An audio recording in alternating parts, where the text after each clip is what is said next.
Glória a Deus. Louvado seja o nome do Senhor. Amém? A paz do Senhor para os pentecostais, graça e paz para os batistas, boa noite para os presbiterianos. Ô, glória, não teve nenhum glória aí, gente.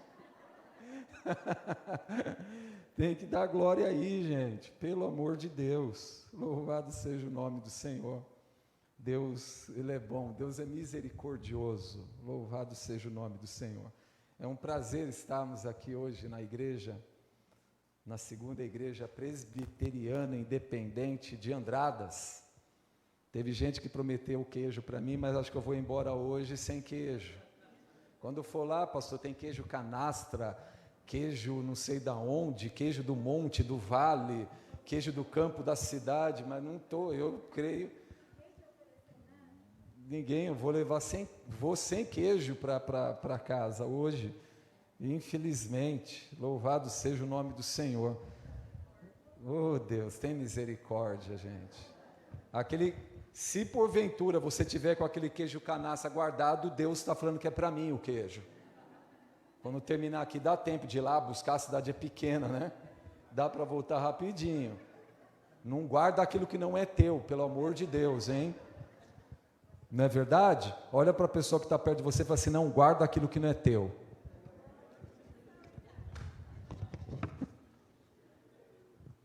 Se eu estivesse na Assembleia de Deus, eu ouviria, fala Deus. Ei, Deus maravilhoso, mas Deus é bom. Deus tem feito grandes coisas na minha vida, na tua vida, eu tenho convicção e certeza disso, que Deus tem feito maravilhas em nossas vidas. 12 anos que vocês estão completando aqui, isso é bênção de Deus, louvado seja o nome do Senhor. Tem um salmo na Bíblia, que no Salmo 118, 24, que diz o seguinte: este é o dia que o Senhor fez, alegremo-nos e regozijemo-nos nele, amém? Louvado seja o nome do Senhor. Deus é bom, Deus é maravilhoso. Se vocês estão completando 12 anos aqui nessa comunidade, em Andradas, toda a honra, toda a glória sejam dadas ao Senhor da glória, amém? E eu fico muito feliz de receber este convite do pastor Guilherme, já há algum tempo, louvado seja o nome do Senhor, e concomitantemente a este convite, eu estava falando com ele, que sábado que vem é um nosso culto lá em São José do Rio Pardo, dia 2 de dezembro, nosso culto de ceia e de despedida. Nós estaremos indo para a IPI de Americana no próximo ano. Um novo desafio. Deus abriu essa porta, esteja orando por nós, para que Deus possa nos usar assim como o fez lá em São José do Rio Pardo. Deus grandes coisas tem feito lá em São José do Rio Pardo, grandes coisas, vidas sendo resgatadas, famílias sendo restauradas, pessoas sendo curadas, em o nome de Jesus, a igreja é isso, gente, é isso que essa igreja tem que representar aqui, neste bairro, nessa cidade, nessa região. A igreja tem que ser, não apenas uma igreja para edificação interna, mas a igreja tem que entender que ela existe para ir para fora, para ir para o mundo tem que ser resgatado, o mundo tem que ser alcançado, o mundo tem que ser impactado pelo poder da glória de Deus. É por isso que essa igreja existe neste bairro, em nome de Jesus, para que este bairro seja abençoado, mas para que essa cidade seja impactada em o nome do Senhor, em o nome do Senhor Jesus, senão não tem razão de existir. Uma igreja que não impacta a sociedade não tem razão de existir, ela se torna mais um clube social, e de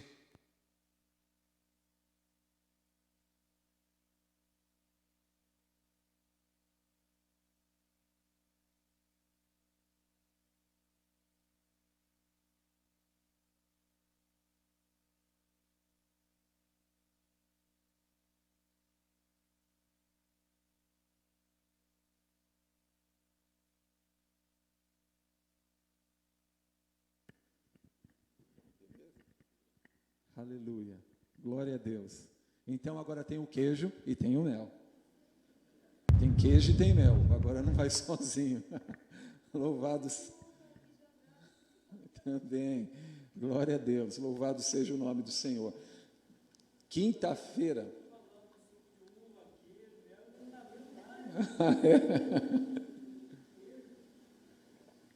Quinta-feira eu fui na casa de um irmão, pediu para que eu visitasse depois do culto da quinta-feira, e eles me deram 2 bolos, cara.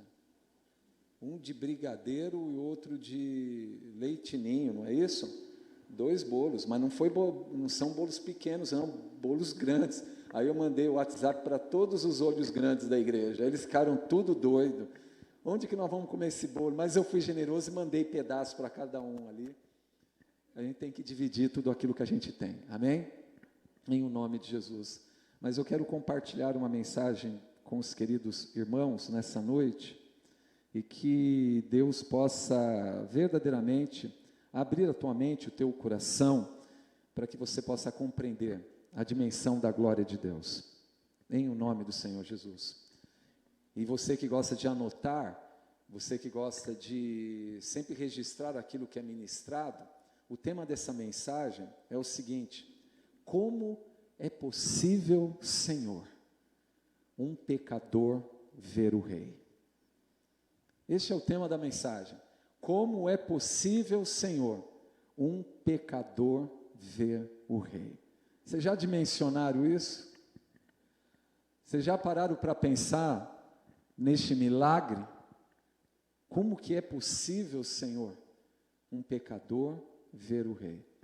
Eu convido você, vamos usar alguns textos, abrir a palavra de Deus primeiro em Romanos,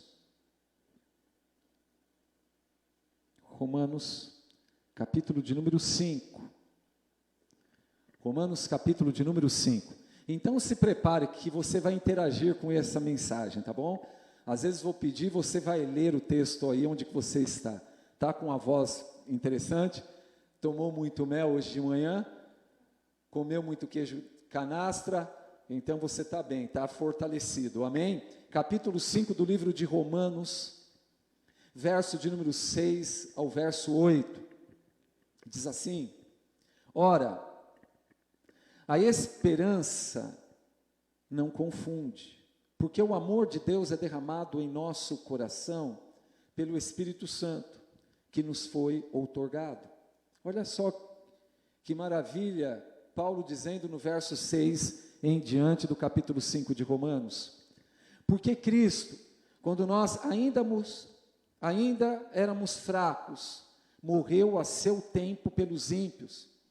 Dificilmente alguém morreria por um justo, pois poderá ser que pelo bom alguém se anime a morrer, mas Deus prova o seu próprio amor para conosco, pelo fato de ter Cristo morrido por nós, sendo nós ainda pecadores.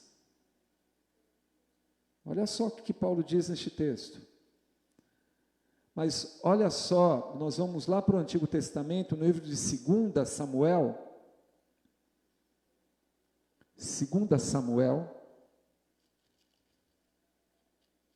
capítulo de número 9. 2 Samuel, capítulo de número 9. 2 Samuel, capítulo de número 9.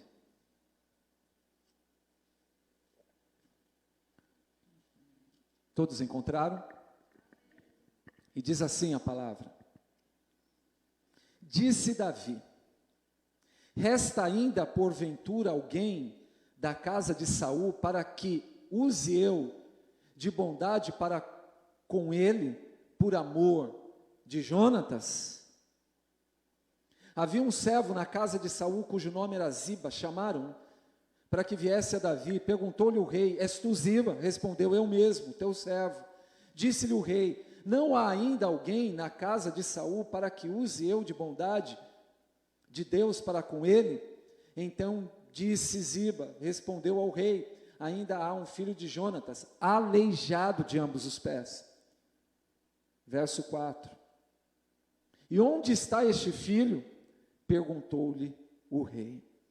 Senhor nosso Deus, eterno Pai, te louvamos, te bendizemos, te agradecemos por tudo quanto o Senhor tem nos feito. Tu és aquele que era, que é e que há de vir.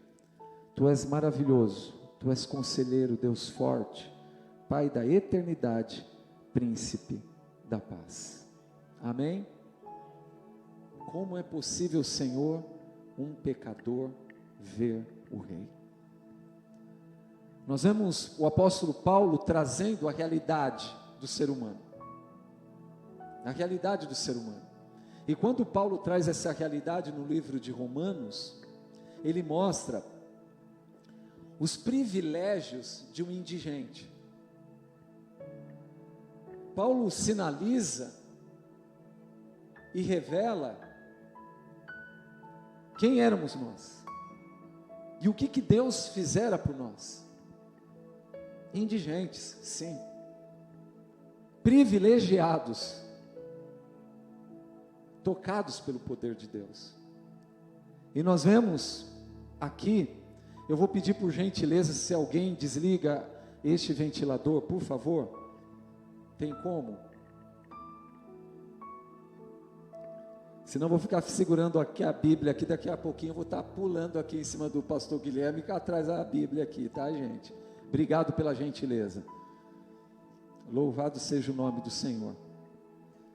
E aí, para que vocês saibam, Davi, em algum momento, depois do estabelecimento do seu reinado, ele lembra e pergunta a alguém da casa de Jonatas para que eu possa usar de bondade. E aí falaram que existia ainda um, Mefibosete. E aí você que está sentado ouvindo pode falar assim: quem que é este cara aí? Quem que é esse aleijado? Como que surge este cara na história? Alguns poucos momentos e alguns poucos relatos dele, mas relatos significativos para que a palavra de Deus possa ser de uma forma extremamente poderosa na minha e na tua vida nessa noite. No capítulo 4 de 2 Samuel, verso 4, vai dizer quem é este moço. E diz lá em 2 Samuel 4:4, Jonatas, filho de Saul, tinha um filho aleijado dos pés. Era da idade de 5 anos quando de Jezreel chegaram as notícias da morte de Saul e de Jonatas.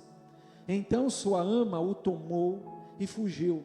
Sucedeu que, apressando-se ela a fugir, ele caiu e ficou manco. Seu nome era Mefibosete. Este era o rapaz. Este era o rapaz que, depois de muito tempo, depois das grandes conquistas de Davi, ele é lembrado. Só para você entender, desde o início, da possibilidade de um pecador ver o Rei. Como isso se dá? Como isso acontece na minha e na tua vida? Como que eu posso entender aquilo que Deus está fazendo através da minha vida e através da igreja IPI, a segunda IPI de Andradas, aqui neste bairro, para essa cidade, para essa região e por toda a terra? Como que eu consigo acessar a sala do trono? Como que um pecador pode ver o Rei? Como isso é possível? Humanamente falando, é inviável. Não tem como isso ocorrer. Não há possibilidade. E falando na questão do reino de Deus, sobretudo na vida social, nesta oportunidade que Davi se ascendera ao reinado. Mas, quando nós prestamos atenção naquilo que Deus propõe para a minha vida e para a tua vida, você que veio aqui nesta noite, e muitas vezes nós adentramos nos cultos, saímos dos cultos, entramos nos cultos, saímos dos cultos e continuamos da mesma maneira. Da mesma maneira. Não há uma transformação. Não há uma transformação de vida. Não há um toque que possa mudar o teu rumo, mudar a direção onde você está caminhando. Aqui nós vemos Paulo sinalizando a grandeza de Deus e a possibilidade de adentrarmos na sala do trono. E vemos paralelamente a história deste rapaz chamado Mefibosete. Como é possível, Senhor, um pecador ver o rei? Apenas através de ações de Deus. Apenas através de ações de Deus.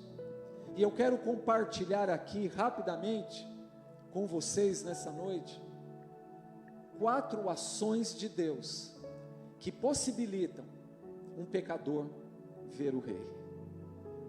A primeira ação que eu compartilho com você nessa noite é através da graça. É através da graça. Quando nós falamos de graça, nós temos que compreender toda essa dimensionalidade. Davi se lembra: eu quero fazer e quero desenvolver a bondade para alguém da casa de Jonatas. Há alguém ainda na casa de Jonatas? Onde está este filho? E aí a conversa começa a se desenrolar. No verso 5 do capítulo 9 de 2 Samuel, diz: então mandou o rei Davi trazê-lo de Lodebar, da casa de Maquir, filho de Amiel. Vindo Mefibosete, filho de Jonatas, filho de Saul, a Davi, inclinou-se, prostrando-se com o rosto em terra. Disse-lhe Davi: Mefibosete. Ele disse: eis aqui o teu servo. Então lhe disse Davi: não temas, porque eu usarei de bondade para contigo, por amor de Jonatas, teu pai, e te restituirei todas as terras de Saul, teu pai, e você, Mefibosete, vai comer na minha mesa. E você, Mefibosete, vai comer na minha mesa. Aleluia. Glória a Deus. É através da graça. É através da graça. E quando nós falamos de graça, é importante que nós tenhamos essa compreensão, e não apenas a compreensão, mas a prática da mesa. Essa graça é algo que nós não merecemos. Não tem como você passar: mas eu posso isso, eu conquistei aquilo, eu tenho certa habilidade, certo conhecimento, a minha racionalidade, ela ultrapassa a normalidade. Não é por este caminho. É algo que eu não mereço. É algo que Mefibosete estava totalmente separado, totalmente sem nenhum tipo de esperança. E há algo que chega na casa dele, um chamado, e diz: o rei está te chamando. É algo que ele não estava imaginando que aquilo pudesse acontecer. É como você entrou aqui nessa noite. Você não imagina que algo possa acontecer, mas a graça de Deus lhe garante, e creia, que vai acontecer em o nome de Jesus. Eu não sei o que é, mas Deus sabe. Eu não mereço, você também não, mas Deus quer me agraciar, e Deus quer te abençoar. Você não merece, eu também não, mas Deus quer fazer. Eu não tenho como acessá-la, mas Deus quer me dar. Tinha um amigo, nós estudamos mestrado junto, um senhor, eu bem novinho na época, ele muito senhor, expert no Apocalipse, de Campinas, pastor Jorge Vale, e ele trazia uma ilustração extremamente interessante. E ele dizia que a chuva, nós estávamos cantando de chuva aqui, não cantamos? Chuva, a chuva, a chuva. A chuva tipifica a graça de Deus, ela não cessa. A chuva cai incessantemente, amém? A chuva cai incessantemente, isso é graça. Ele dizia: o copo representa a minha fé. Qual é a medida da minha fé em relação às chuvas de Deus? Que é a graça. E ele dizia: se você deixar este copo, ele está um pouquinho com água aqui, eu ia virar, mas vai molhar aqui. Se você deixar este copo emborcado, e essa chuva cair, essa graça, Ela vai vir, vai tocar no copo, vai banhar o copo, mas ela vai embora. E essa chuva continua. Vocês estão vendo o copo aí ou não? Agora sim, né? E o copo emborcado. Se você deixar o copo na lateral, essa chuva vai cair. Ela cai, ela continua caindo. E alguns respingos, eles vão para dentro do copo. Mas se você deixar o copo com a boca para cima, essa chuva, que é a graça de Deus, ela vai encher de tal forma, este copo vai ser cheio, que ele vai transbordar e alcançar outras pessoas, em o nome do Senhor Jesus. Como que está o teu copo? Emborcado? Com a boca para a lateral? Ou com a boca para cima, recebendo a graça de Deus? E quando a graça me enche, ela supre a minha necessidade, mas ela transborda. E o transbordar dela é o impacto de Cristo na sociedade. É o impacto de Cristo na minha família. É o impacto de Cristo no meu trabalho. É o impacto de Cristo onde eu moro. É o impacto de Cristo onde eu estou pisando a planta dos meus pés. É a graça de Deus. Cristo, Ele nos recebeu em sua mesa, em virtude do seu amor e das nossas petições. Ele recebe nós na mesa dele. Não são as nossas ofertas que são apresentadas para Deus que me dá a garantia de entrar na mesa do Senhor, mas de forma alguma, não tem como, não há possibilidade alguma. Não são as nossas ofertas que nos garantem um lugar no banquete. Na verdade, qualquer coisa que levemos parecerá insignificante no banquete de Cristo. Qualquer coisa que eu levar parece totalmente insignificante na mesa do Senhor. Não tem como eu levar nada em sua mesa. A admissão da nossa fome é a única exigência, pois bem-aventurados os que têm fome e sede de justiça, porque serão fartos por Deus. Mateus capítulo 5, verso 6. Eu não tenho nada para levar na mesa. Eu não tenho nada. É isso que este texto me diz, é isso que a graça me diz. Eu não tenho nada, eu não tenho nada. Eu não tenho nada para levar na mesa. Eu não tenho nada. Eu só tenho fome. Eu só tenho sede. Eu só tenho fome. Eu só tenho sede. É fome e sede que eu levo para a mesa. É na mesa cheio da graça. Porque é a fome e a sede da graça que vai me encher. Eu só tenho fome e sede. Eu não tenho mais nada. Eu não posso levar nada. Não é aquilo que eu levo que vai me garantir sentar à mesa do rei. Não é. É a graça de Deus que me leva. São as nossas fraquezas. As nossas fraquezas não são para serem rejeitadas, mas confessadas diante do rei. É quando eu me vejo sem nada nas mãos. É quando eu me vejo, é como você, nós estamos chegando aí no final do ano, sim ou não? Nas festas natalinas, de ano novo, e aí na família, e na própria igreja, não é verdade? Nós cada um levamos um prato, sim ou não? Cada um leva um prato, né, para participar da mesa, do banquete, sim ou não? Um leva maionese, outro leva pernil, outro leva a sobremesa, não é assim? Não é assim, não é desse jeito? Como diz o mineiro, não é desse tipo? É desse tipo. É desse tipo, gente, que vai lá e você vai levando. Mas na mesa do Senhor é totalmente diferente. Se na mesa para o Natal vocês já estão se organizando, você vai levar isso, você vai levar aquilo, você vai levar aquela salada de macarrão, aquela salada lá gelada, com atum, etc e tal, você vai levar isso e aquilo.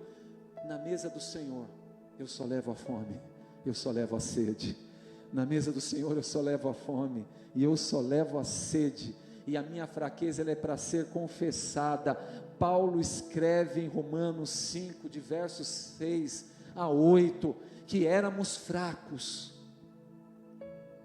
Éramos fracos. Olha aqui que Paulo diz, éramos fracos. totalmente fracos. Cristo nos ajudou quando éramos fracos, morreu a seu tempo pelos ímpios. Dificilmente alguém morreria por algum justo, mas Deus prova o seu próprio amor, porque Ele me ama. Ele é maravilhoso, Ele é bondoso, Ele é poderoso para fazer infinitamente mais. E o retrato que Paulo traz aqui de nós não é nada atrativo, gente. O retrato que Paulo traz aqui em Romanos 5, versos 6 a 8, não é nada atrativo. Indigentes, uma dificuldade terrível, totalmente terrível, e Deus olhou para nós. Deus é maravilhoso. Nós éramos incapazes de ajudar a nós mesmos, vivendo contra Deus, pecadores, inimigos de Deus. Tais são as pessoas por quem Cristo morreu, foram por estes. E isto é bênção de Deus. Deus é maravilhoso. É a graça de Deus. É a graça. Eu não merecia, mas Deus me alcançou. Eu não merecia, mas Deus me alcançou, gente. Muitas vezes pensamos que a fé é o grande instrumento de poder do crente, mas é importante. Mas é a graça, é um instrumento poderoso que muitas vezes eu não entendo e não uso. Eu posso perder a fé, mas é a graça que me sustenta e me traz de volta para o caminho. É a graça do Senhor. Eu me recordo em Lucas 24, os 2 discípulos para caminho de Emaús. 2 discípulos que não obedeceram ao Senhor, era para ter ficado em Jerusalém, era para ter esperado até o último dia, e eles totalmente sem esperança, sem perspectiva, eles não conseguiam ver nada, somente perseguição, e era o último dia, o dia não tinha terminado, era promessa, iria se cumprir. Eles vão o contrário, andando por volta de 12 quilômetros que distava de Jerusalém, Emaús. Eles estavam totalmente angustiados, sem esperança, perderam a fé, e no caminho, Jesus ia com eles.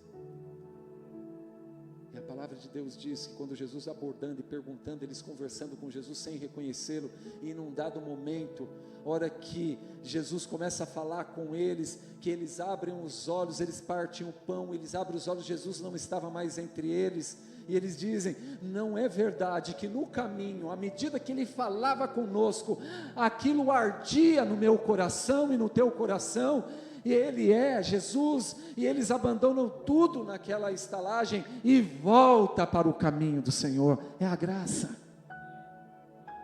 é a graça.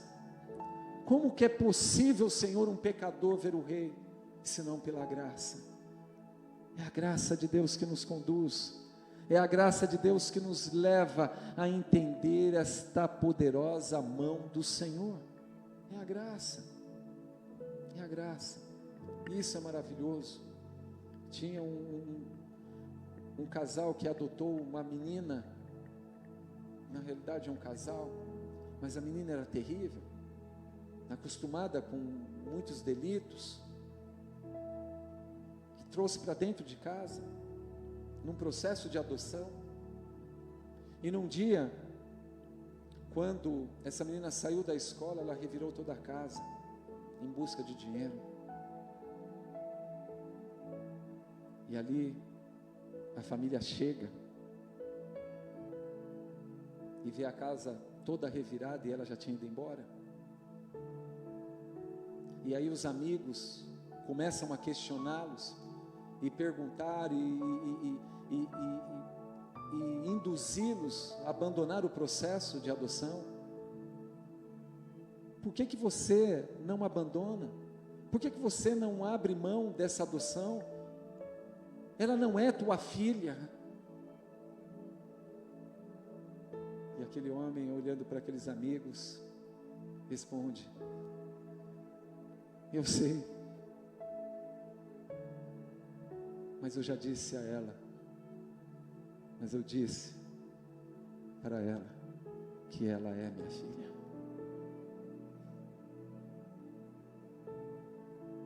É essa graça de Deus. É essa graça de Deus que entra na minha vida e entra na tua vida.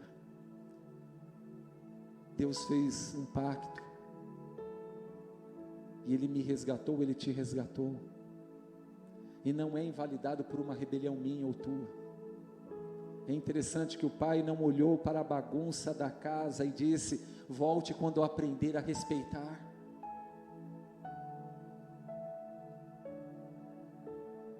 Ele não fez isso. Deus não olhou para as nossas vidas confusas e disse: morrerei por você quando você merecer. Ele não fez isso. Nem Davi olhou para Mefibosete e disse: eu o resgatarei quando você aprender a andar. Ele não fez isso. Ele disse: a minha graça te alcança e você agora vai ser mudado de vida. A minha graça não é qualquer coisa, é a minha graça, é a graça de Deus que resgatou a minha vida e a tua vida. Como é possível, Senhor, um pecador ver o Rei? E aí nós vemos que é através da segunda ação de Deus, a promessa. A promessa. Como é possível um pecador ver o Rei? É através da promessa. Olha o que diz em 1 Samuel 20. 1 Samuel 20, 15 a 17. 1 Samuel 20, 15 a 17. Quem achou pode ler por gentileza. Cada um leia um versículo, por favor. 1 Samuel 20, 15 a 17.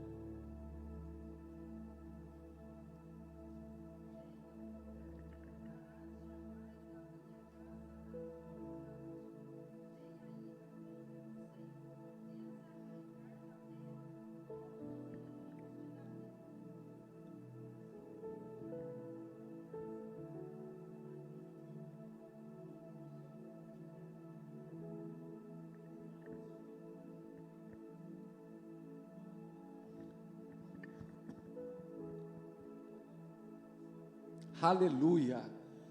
Há uma promessa do rei, gente. Há uma promessa. E a promessa de um rei, ela tem que ser cumprida. Ela deveria ser cumprida cabalmente. Tinha uma promessa sobre a vida da casa de Jonatas. Tem uma promessa sobre a minha vida. Tem uma promessa sobre a tua vida. Em o nome de Jesus. Como é possível, Senhor, um pecador ver o rei? Através da promessa. Através da promessa. Através da promessa não tem como eu me furtar disso. Davi e Jonatas eram como duas teclas num piano, separados faziam música, juntos harmonia. Eles eram ligados um ao outro. E ambos fizeram uma aliança. E Davi havia feito uma promessa para ele. Não tinha como ele se furtar dessa promessa. Era a promessa de um rei. Davi tinha estabelecido o reino. Davi tinha conquistado aquele reino. Deus era com Davi. Mas ele se lembrou da promessa. Eu quero dizer uma coisa para você. Você pensa que a promessa do Senhor está retardada? De forma alguma. Ele tem o tempo certo, e no tempo certo Ele se lembrará da promessa na tua vida, em o nome de Jesus. Quem tem promessa do Senhor aqui nessa noite? Aleluia, glória a Deus. Ele é maravilhoso, é uma promessa. Tem uma promessa sobre a vida, tem uma promessa sobre a vida de Mefibosete, e Davi, ele se lembra dessa promessa. Foi uma eterna lembrança para Davi. Refletindo anos mais tarde, ele tinha conquistado, guerreado contra os filisteus, contra uma série de nações. Ele já era um rei reconhecido, ele já tinha um reino totalmente reconhecido na terra. E ali Davi, refletindo anos mais tarde, da sacada do palácio, contemplando a cidade salva, cavalgando o seu grande corcel, através dos campos abundantes, vestido em sua armadura, inspecionando aquele exército totalmente treinado, potente, em algum momento, foi ele dominado pela gratidão. Em algum momento, ou cavalgando nos campos verdes, ou no terraço do seu palácio, contemplando toda a riqueza e grandeza que ele havia conquistado,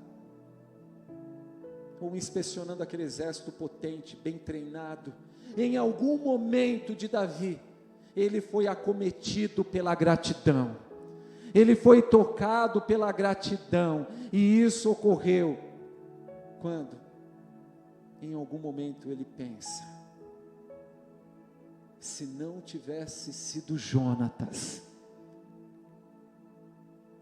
me ajudado quando eu era fraco, jamais eu teria conquistado tudo isso.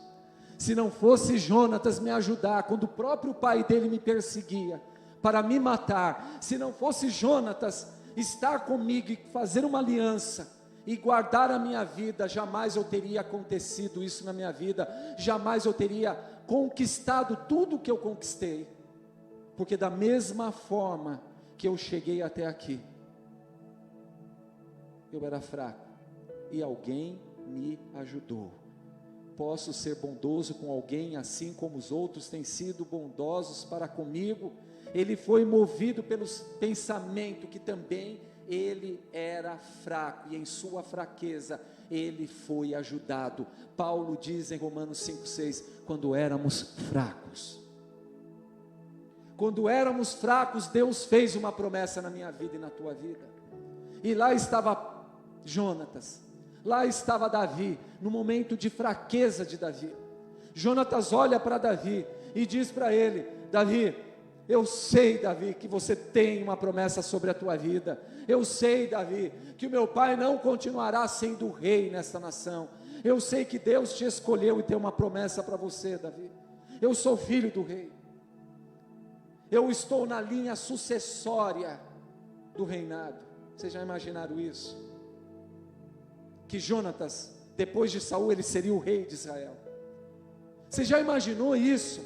Que ele tinha a linhagem real, e naquele momento que ele poderia ajudar o pai a matar Davi, para ele assumir o reinado depois do pai, ele olha para Davi e diz, Davi, eu sei que tem uma promessa na tua vida, eu sei que você não é só, Deus tem uma palavra na tua vida, Deus tem algo na tua vida, Davi, e eu vou tirar a minha armadura, Davi, aquilo que é para me proteger, eu vou te proteger, eu vou te dar a minha armadura, eu vou te dar a minha espada, eu vou te dar o meu escudo, eu vou te dar o meu capacete, eu vou retirar a proteção de sobre mim, e vou te ajudar, e vai, Davi, porque você vai ser rei desta terra. Mas se lembre, Davi, faça uma promessa para mim, cuida da minha casa, cuida da minha casa.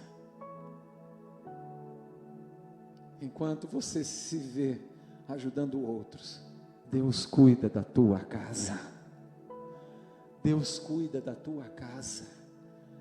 Há uma promessa sobre a vida de Mefibosete, há uma promessa, tem uma promessa, ele se lembra, ele lembra do tempo que era fraco, do tempo que ele foi ajudado, e ele diz, eu tenho que fazer o bem para alguém, e este alguém é da casa de Jonatas, meu amigo, por amor dele, tem alguém, tem Mefibosete, rei, está lá esse jovem, e o Senhor pode ajudar. Há uma promessa, creia nisso.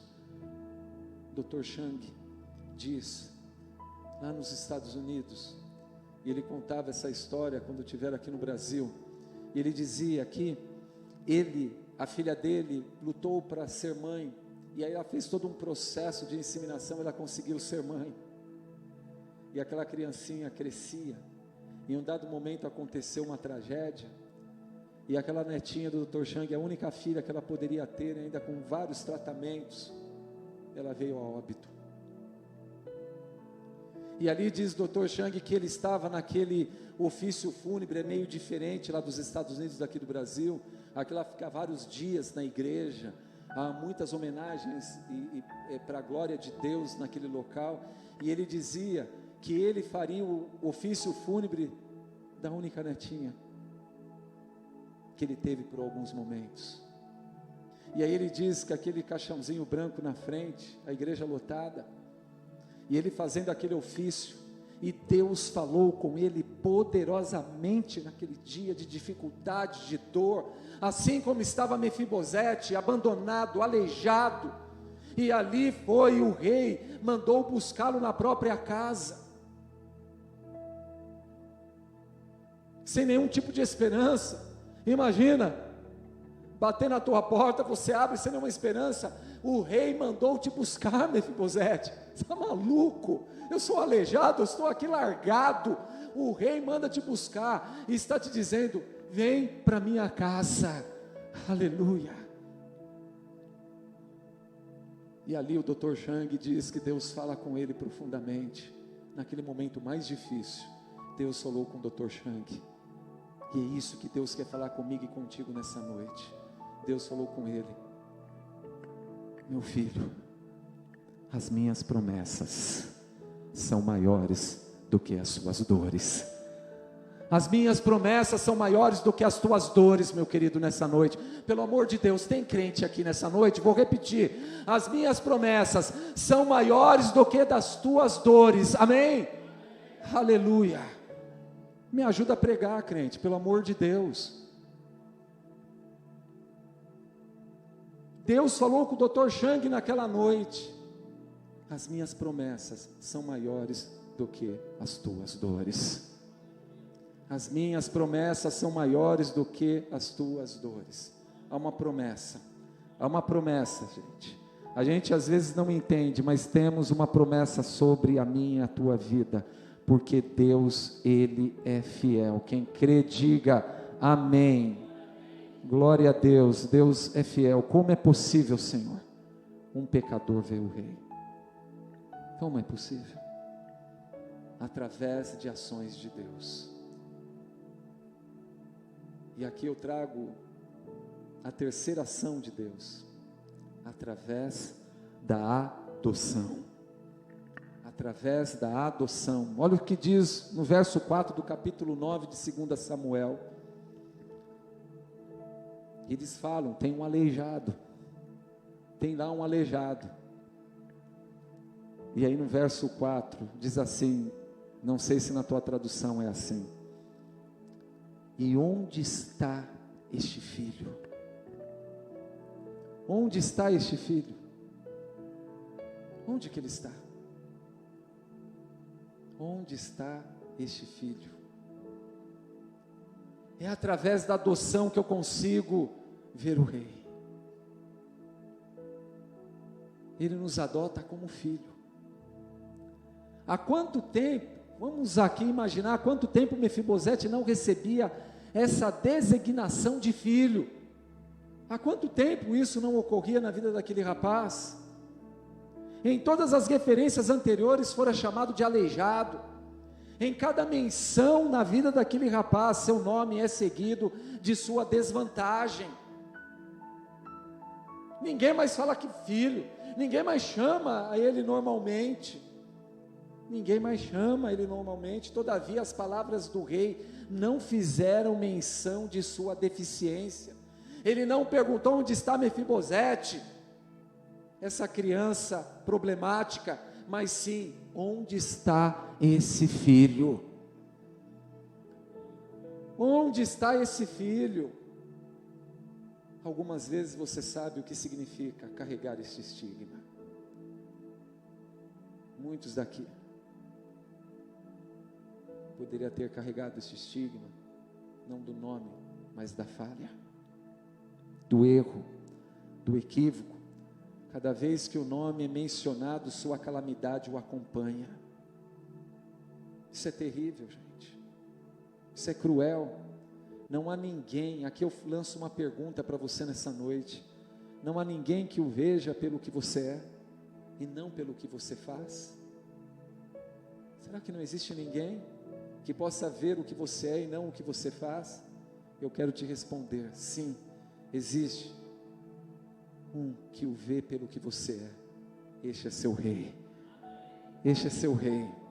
Quando Deus fala de você, Ele não menciona a sua situação, Ele não menciona a sua dor, Ele não menciona o teu problema, Ele o deixa partilhar da sua glória, Ele o chama de filho. Ele te chama de filho. Ele não te chama de qualquer coisa, Ele te chama de filho. Ele te adotou, Ele te fez filho de Deus. Ele te fez filho. É este o nosso Deus. É este o Deus que me faz ver o Rei. É através da adoção de filho. Eu não sou mais qualquer pessoa, agora eu sou um filho de Deus. Eu não sou mais um escravo do medo. Eu sou um filho de Deus. Deus me resgatou e me fez ser filho. Eu tenho um pai, porque eu sou o filho. Ele me chama de filho. Eu não sou qualquer coisa, eu sou um filho. Deus me carrega como filho. E o filho tem acesso, o filho tem herança, o filho tem oportunidade de ir na presença do pai. Mefibosete estava abandonado e o rei manda chamá-lo. Onde está este meu filho? É o filho. Não é mais o aleijado, não é mais o derrotado, não é mais o abandonado, é o filho que ele está chamando. Deus é fiel sobre todas as coisas. Deus é maravilhoso. Olha o que diz o Salmo 103, versos 9 ao verso 14, vocês que vão ler para a gente, versos 9 ao 14 do Salmo 103, Salmo 103,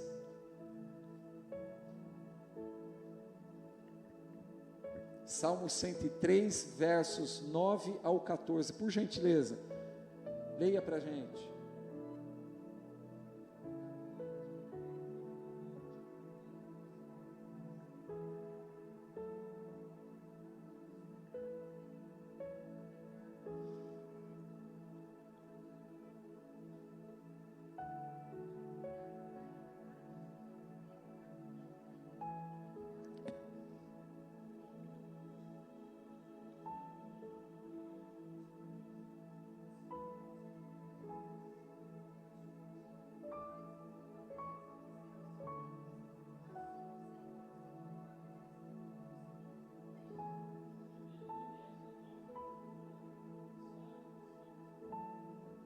Aleluia. Ele se compadece, porque nós somos filhos. Mefibosete carregou o seu estigma por 20 anos. Quando mencionava o nome, mencionava-lhe o problema. Porém, quando o rei pronunciou-lhe o nome, chamou-lhe filho. Aleluia. Chamou filho. Aleluia. Você pode levantar a tua mão direita e dizer: eu sou filho. Aleluia. Glória a Deus. Louvado seja o nome do Senhor. É filho. Nós somos filhos. Nós somos filhos. Filhos de Deus. Filhos de Deus. Ele nos adotou. Glória a Deus. Ele nos adotou. Como é possível, Senhor, um pecador ver o Rei? E eu compartilho com você a quarta e última ação de Deus aqui nessa noite. Como que é possível um pecador chegar diante do Rei? Através do amor. Através do amor. Não tem como. Não tem como, gente. E como diz aquela canção, aquele hino: e se isso não for amor? Vamos? Isso não for amor. Cante, gente. Isso não for amor. Ano secou as estrelas do céu, dorinhas não nosso mar. Aleluia. Não for Deus.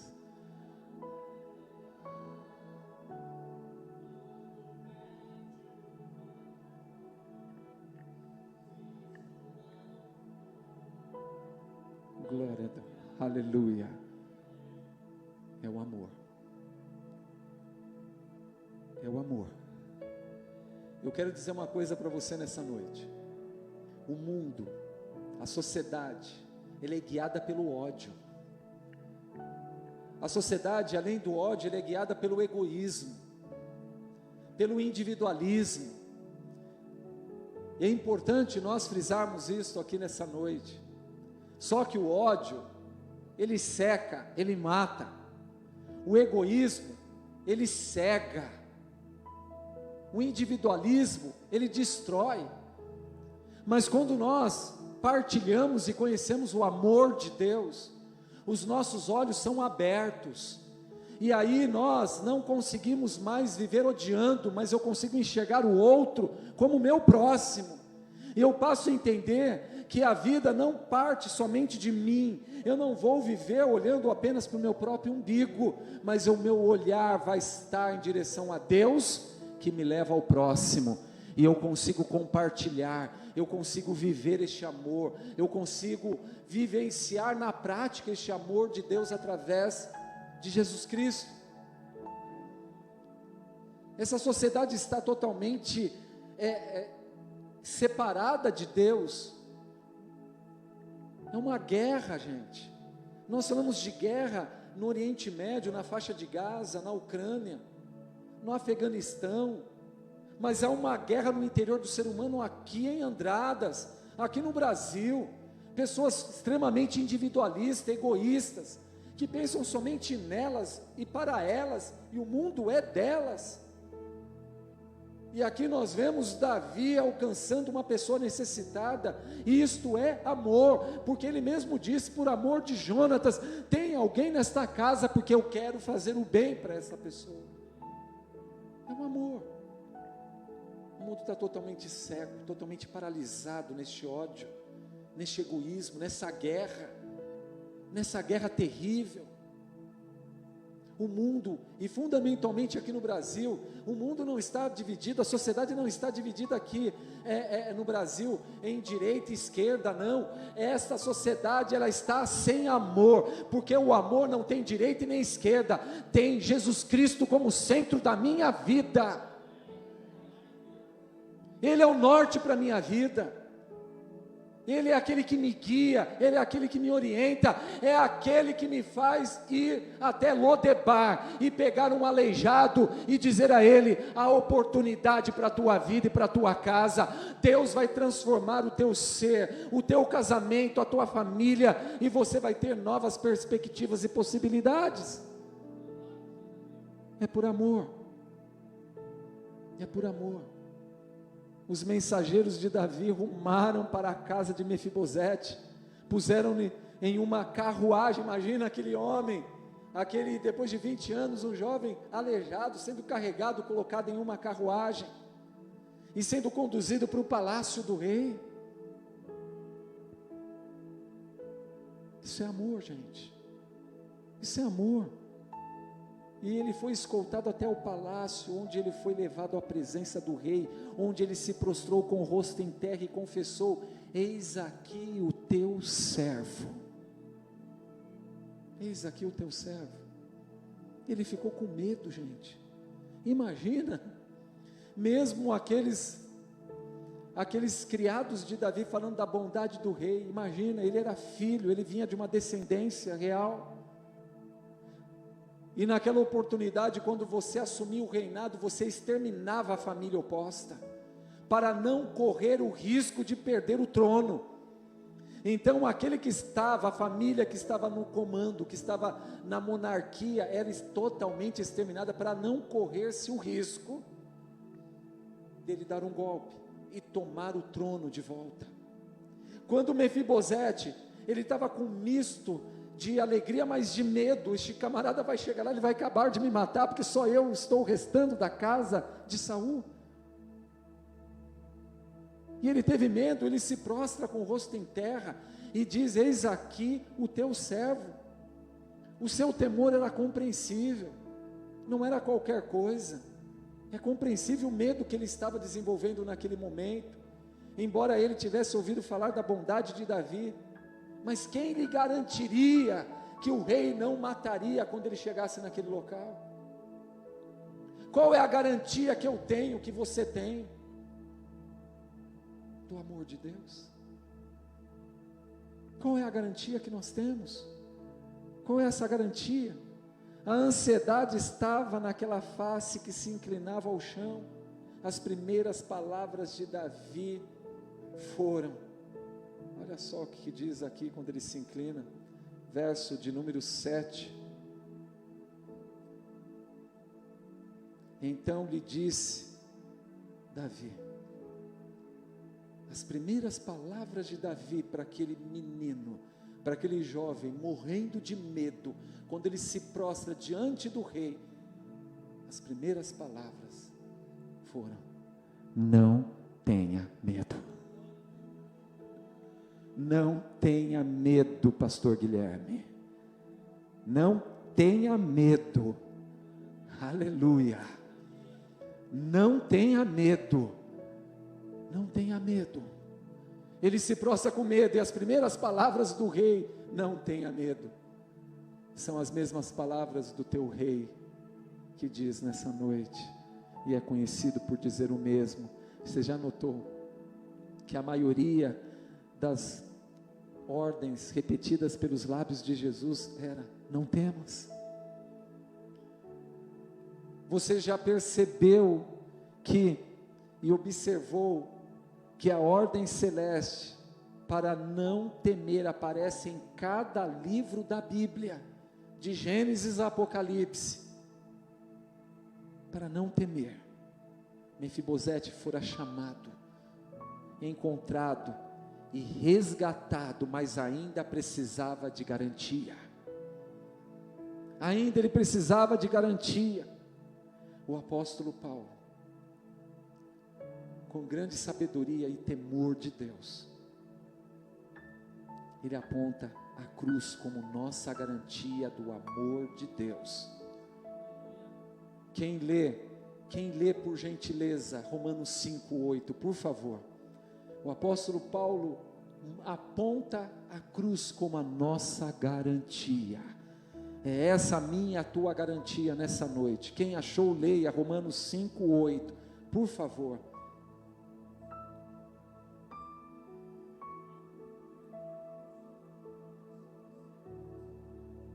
Aleluia, aleluia. A cruz é a garantia, é a cruz que foi derramado o sangue do Cordeiro, é o sangue de Jesus, é na cruz do Calvário que me dá a garantia que Jesus me ama, que Jesus me ama, que Jesus me ama. Creia nisso. No passado Deus enviara profetas para pregar, agora enviou o seu próprio Filho para morrer. No passado Deus comissionara anjos para ajudar, agora ofereceu o seu Filho para redimir todos os nossos pecados. Quando trememos, quando estamos com medo, Ele aponta o sangue derramado na cruz e te conforta, te dizendo: não tenha medo, não tenha medo, não tenha medo em espécie alguma, creia, porque Deus, Ele é fiel, amém? Deus, Ele é fiel, Deus é maravilhoso. Como é possível, Senhor, um pecador ver o Rei? Como? Através das ações de Deus. Não tem como. Da graça que não merecemos. E quando o apóstolo Paulo, no momento mais difícil da tua vida, que ele diz que ele orou por 3 vezes, e Deus não o curou. Ele orou por 3 vezes e Deus não o curou. Qualquer um de nós, eu imagino, que teríamos desistido, teríamos entrado em angústia, em depressão, em ansiedade. Deus não me curou, Deus não tem olhado para mim. 3 vezes ele orou e Deus não curou. E o apóstolo Paulo não desistiu. mas ele ouviu uma voz lhe dizendo: Paulo, a minha graça te basta. A minha graça te basta. A graça do Senhor basta na minha e na tua vida. É dessa forma que um pecador pode ver o Rei, pela graça. Pela graça. Mas há uma promessa sobre a tua vida. Há uma promessa, creia nisso em o nome de Jesus. E como diz Deuteronômio 23:19, preste muita atenção, não sou eu que estou fazendo a promessa, não é pessoa qualquer que está fazendo a promessa, foi o Altíssimo que lhe fez a promessa, e a palavra de Deus diz claramente, em Deuteronômio, em Números 23:19, eu não sou homem para que minta, nem filho do homem para que me arrependa de todas as boas promessas que eu te fiz. Ele não mente, ele não mente, mas eu chego a ver o Rei através da adoção de filho. Paulo diz em Romanos 15:8, o teu Espírito testifica com o meu Espírito que eu sou filho de Deus.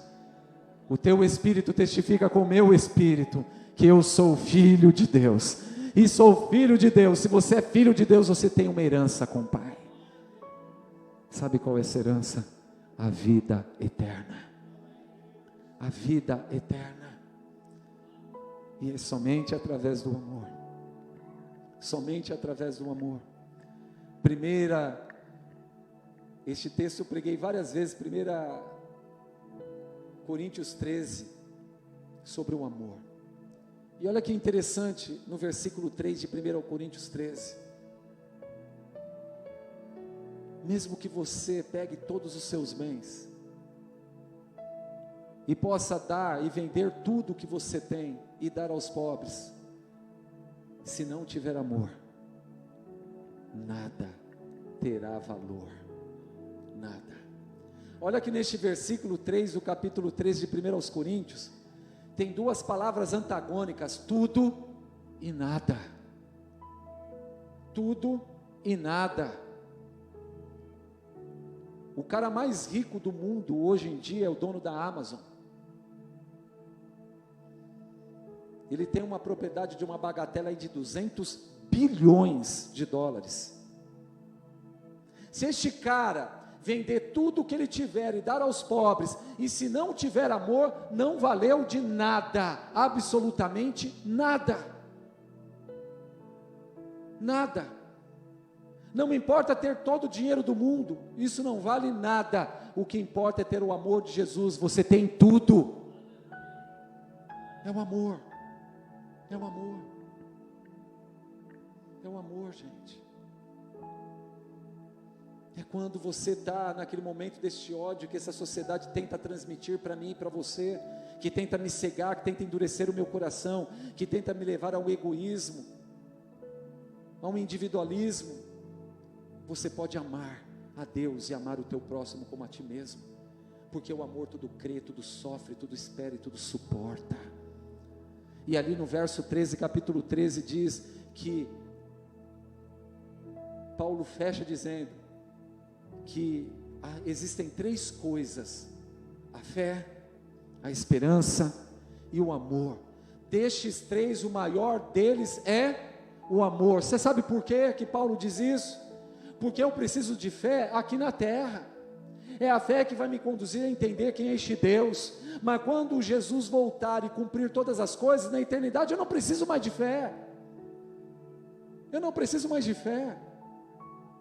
Por que eu preciso ter esperança? Porque é a esperança que me move a caminhar 1 quilômetro a mais. Mas quando Jesus voltar e me levar para a eternidade da glória, eu não preciso ter mais esperança, porque eu vou estar diante da esperança que é Cristo por toda a eternidade.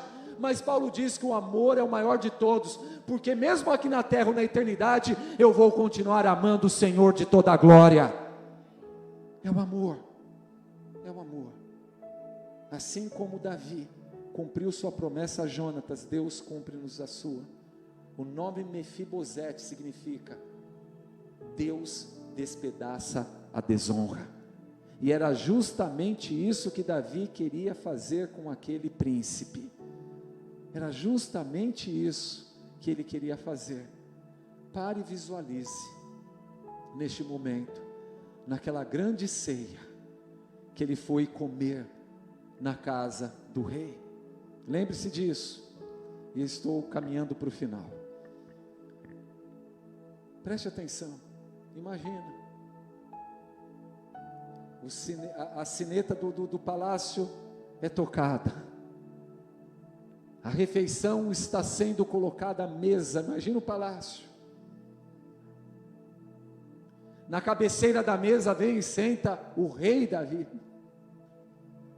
Daqui a pouquinho chega caminhando para sentar ao lado esquerdo do rei Aminon, o esperto Aminon, o astuto Aminon, senta ao lado esquerdo. Daqui a pouco vem, chegando dentro daquela sala do banquete, Tamar, bela Tamar, muito linda, e senta do outro lado, e naquele mesmo instante caminhando, refletindo, nas suas elucubrações, vindo das suas pesquisas, o sábio e jovem Salomão, o futuro herdeiro do reinado, e senta-se. E também entra Absalão com aqueles cabelos negros, ondulados, e senta do outro lado. Mas naquela noite foi convidado o comandante do exército, Joabe, musculoso, bronzeado do sol das batalhas. Ele vem e senta do lado direito do rei. Mas aí eles olham e o rei pergunta: onde está Mefibosete? E ali vem Mefibosete com a sua muleta.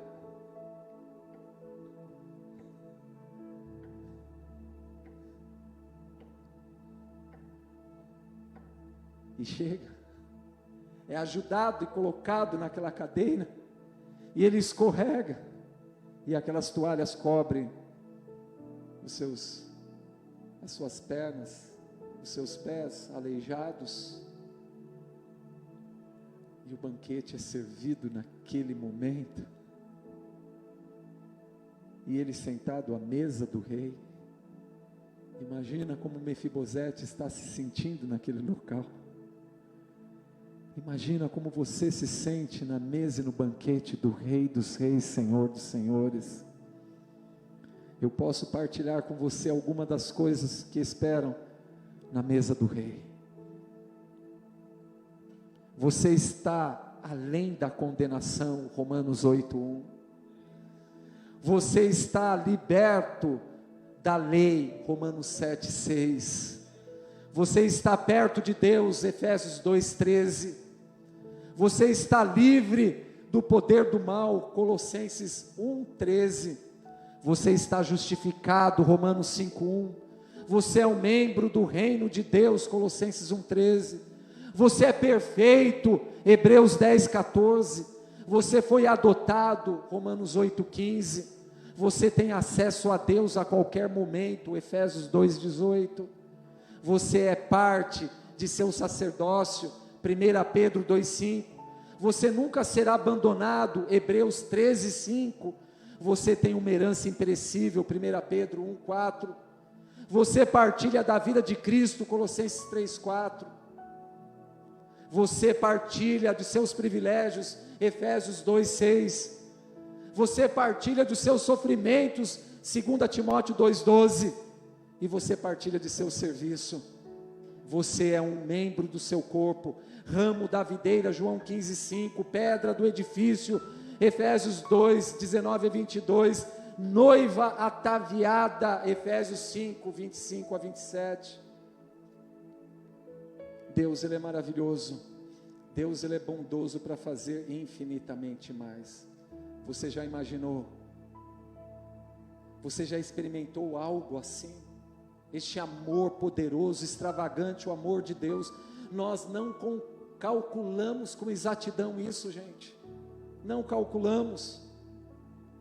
Olha o que diz Romanos 11:33-36. Abra a tua Bíblia e leia para nós finalizarmos em o nome de Jesus. Romanos 11, versos 33-36, em nome de Jesus. Aleluia. Glória a Deus. Romanos 11, verso 33 a 36. Você não calcula com exatidão o poder de Deus. Como é possível ver o Rei? Pode ler.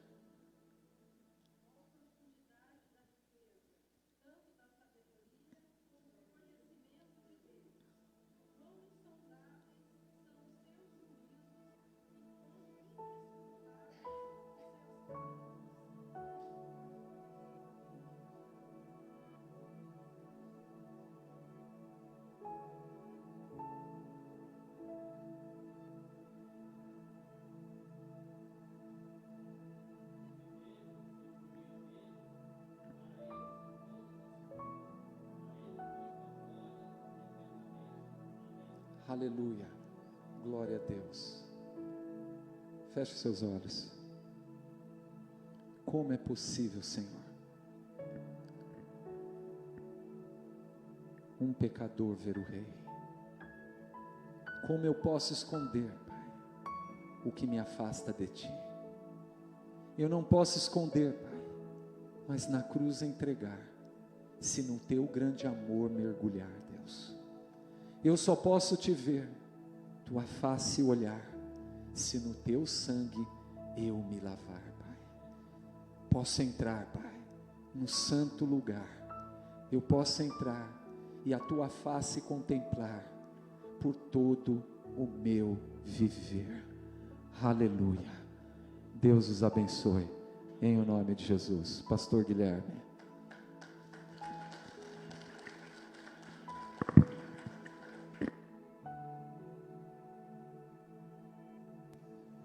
Glória a Jesus. Você foi abençoado aí por essa palavra?